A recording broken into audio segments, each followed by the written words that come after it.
I'm planning a trip with your grandparents. What about you? Do you have any plans? I called my son Anthony after receiving an invitation from my in-laws to join them on a vacation. Well, I have practice. You all should go and have fun. Isn't this trip a bit out of the ordinary? Are you okay, Mom? I'll manage. I'll bring you back a souvenir, so work hard at your practice. Influenced by me, Ansen has always been passionate about marathon running. He even earned a college scholarship for it. Though his university is nearby, he stays in the dorms to save on commuting time and only comes home during long holidays. I knew he couldn't join the trip, but I thought I should at least ask. His response was exactly what I expected. My name is Flora, a 46-year-old working woman.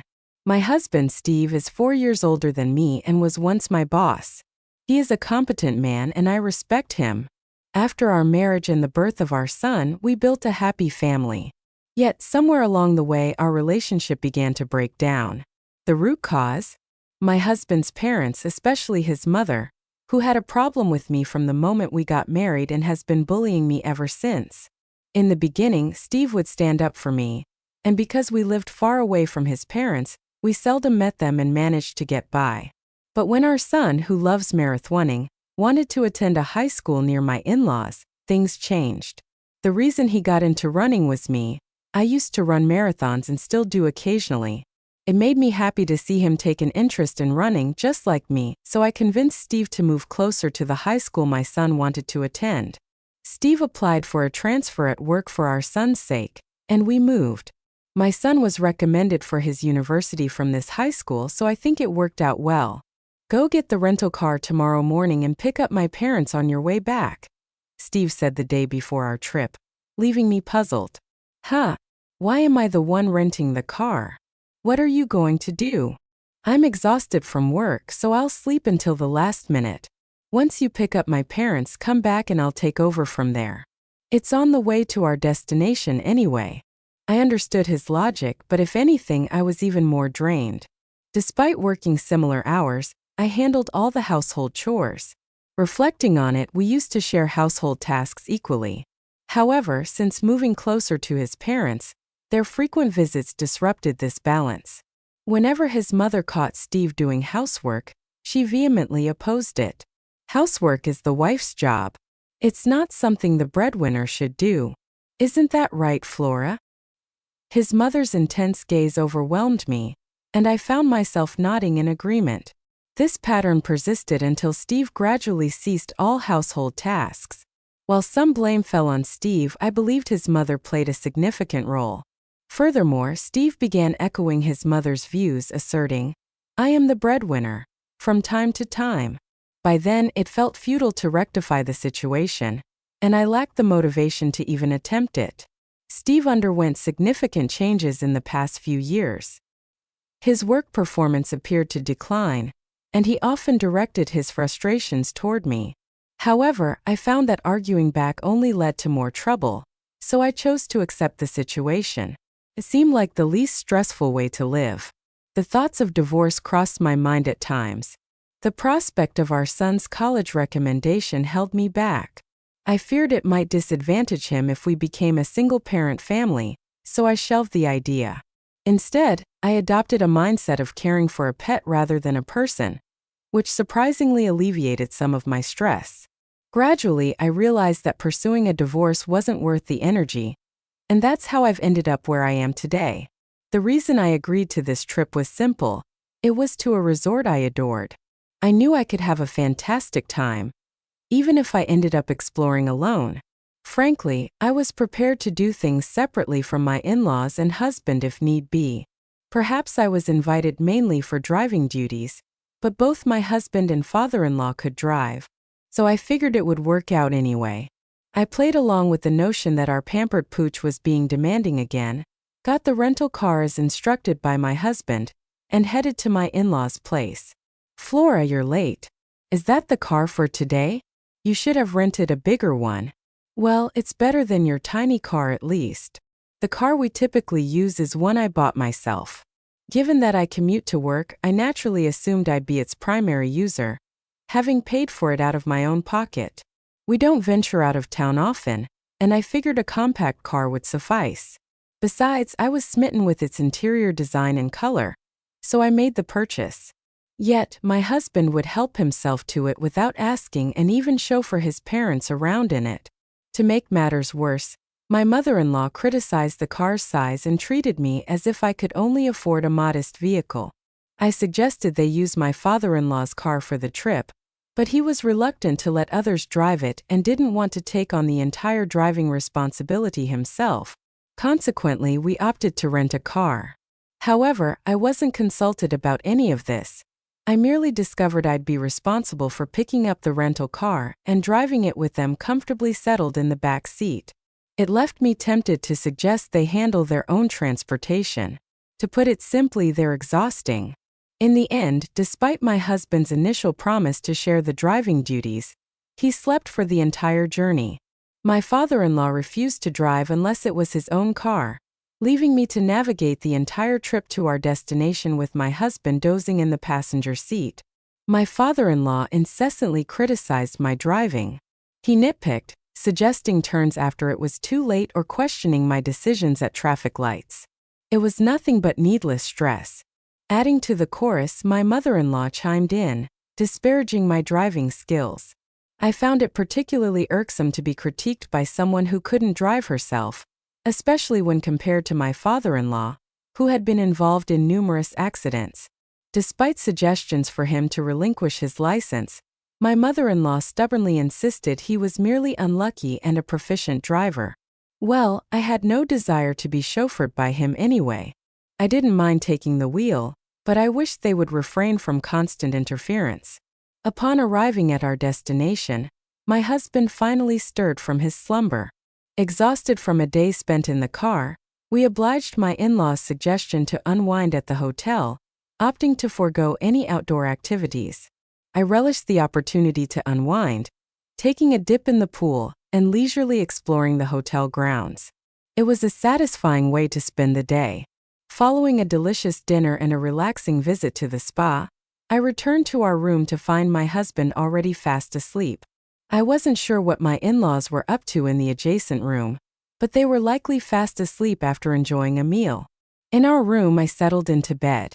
When I awoke to the crisp morning air, my husband was still sound asleep. With some time before breakfast, I decided to take a leisurely stroll. However, upon my return, I was met with an unthinkable sight.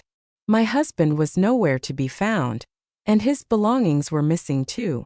Frantically, I searched the room and even attempted to reach my in-laws next door. But there was no response.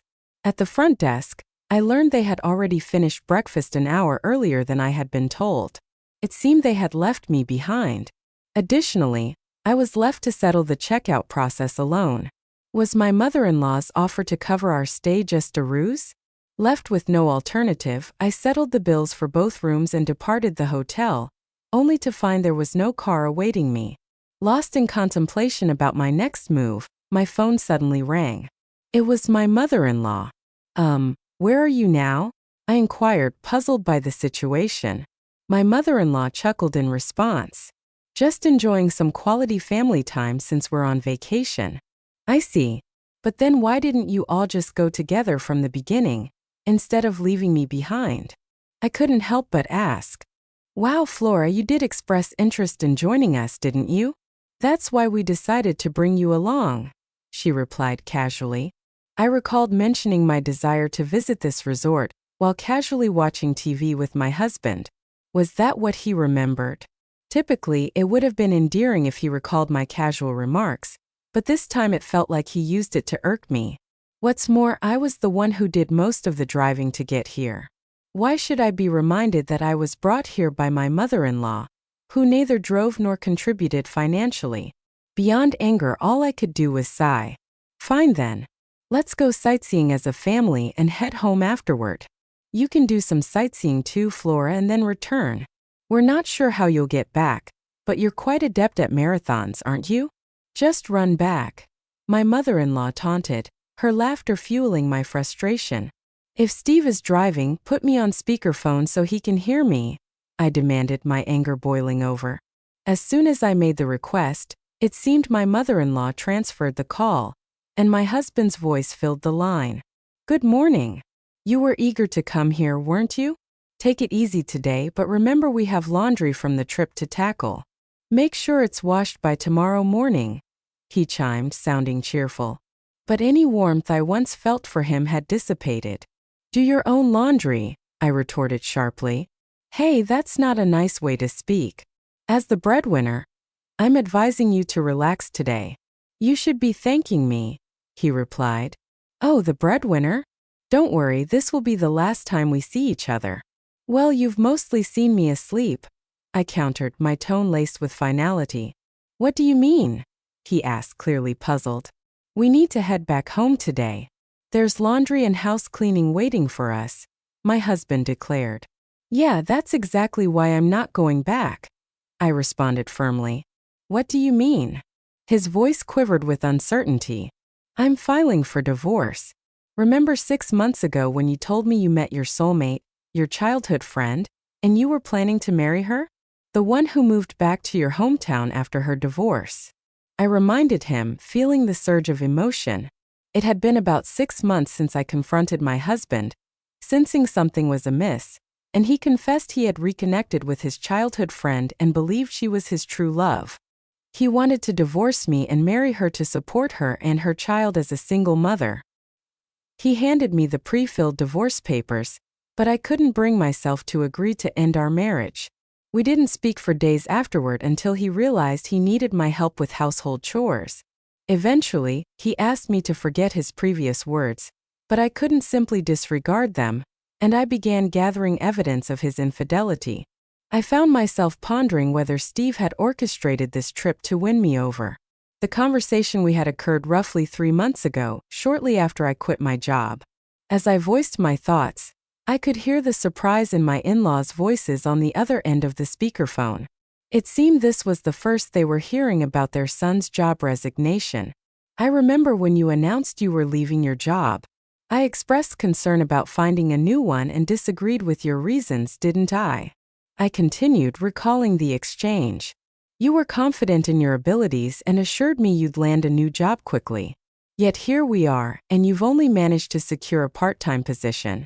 I can't help but wonder when you'll find something more stable." As Steve remained silent while driving, I seized the moment to lay out my thoughts. "I've been visualizing you as a dog to cope with the stress, but then I realized I might as well get a real one," I declared firmly. "So I'll be filing the divorce papers. Enjoy your family vacation." My in-laws called out my name in shock, and my husband attempted to say something, but I disconnected the call without a second thought. Opting to make the most of sightseeing before heading home, I explained the situation to my son over the phone. His response was as simple, "I told you so," while his reaction was expected. It felt somewhat lighter than I anticipated, given his prior knowledge of the situation. Upon returning from the trip, I chose not to return home. Instead, I kept mine and my son's belongings in a self-storage unit, prepared for any eventuality. Equipped with only the essentials, I made my way to a real estate agency. The sales representative, with whom I had developed a professional relationship and had shared drinks on several occasions, greeted me warmly. As a woman of my generation, she was easy to talk to. Over our drinks, I had confided in her about my husband and in-laws and asked her to keep an eye out for available properties just in case. That day, I signed a contract for my own place. With the security of my new home, I felt a sense of relief and proceeded to submit the divorce papers at the city hall, where the process proceeded without any issue. Finally, I decided to return the numerous calls my ex-husband had made. "Hello," I began, my voice steady. "The divorce papers have been accepted. We are now officially strangers." My husband's panicked voice reverberated through the phone. "Are you serious about the divorce? I ended things with her. Just you now. You didn't like me looking at other women, right? Well, now I'm only focused on you. Please come back without any worries." But his words only elicited disgust from me. What are you talking about? I never aimed to please you in the first place. And you didn't end things with her, did you? You were dumped because you couldn't find a job and you had no money, correct? As it turned out, my husband's mistress was acquainted with the sales representative who had helped us find our new place. What a small world. She had listened to my husband's mistress's complaints about him, claiming to be his current girlfriend. Apparently, after he quit his job and started working part-time, she saw no reason to stay with him and ended things. But a fling is just a fling. I'll definitely be seeking compensation, I continued. That's correct. Even though they've split up now, the fact remains that he cheated, and there's evidence. Compensation? I already told you we broke up. It's just you now. At this point, I could only let out a sigh. So you're implying that now that you're single, you're considering another affair? I don't care what you do, but I'm through with being taken advantage of. You didn't even notice that your belongings were missing from the house because you didn't care, did you? I'm not returning, so dispose of whatever you don't need. With that, I ended the call. Despite this, my ex-husband continued to call me, and even my former in-laws reached out. But of course, I had no intention of returning to that house. My ex-husband still hasn't found a job, can't afford the rent, and has moved back in with his parents. Meanwhile, my ex-father-in-law continues to drive recklessly and recently crashed into a neighbor's fence with my ex-mother-in-law in the car. Thankfully, no one was injured, but they lacked property insurance and had to borrow money to cover the repair costs. All of this was detailed in an email that my ex-husband continued to send me. I find his misfortune somewhat amusing. While I don't respond, I haven't blocked his emails either, quietly enjoying the spectacle. After moving to a pet-friendly property, I welcomed a small dog into my life and discovered that I found more joy in caring for a pet than for people. My son, concerned about my solitude, has begun visiting on weekends, a shift from his previous pattern of only coming during extended holidays. Each day is now filled with fulfillment. Perhaps this weekend, I'll revisit that resort town for the first time in a while.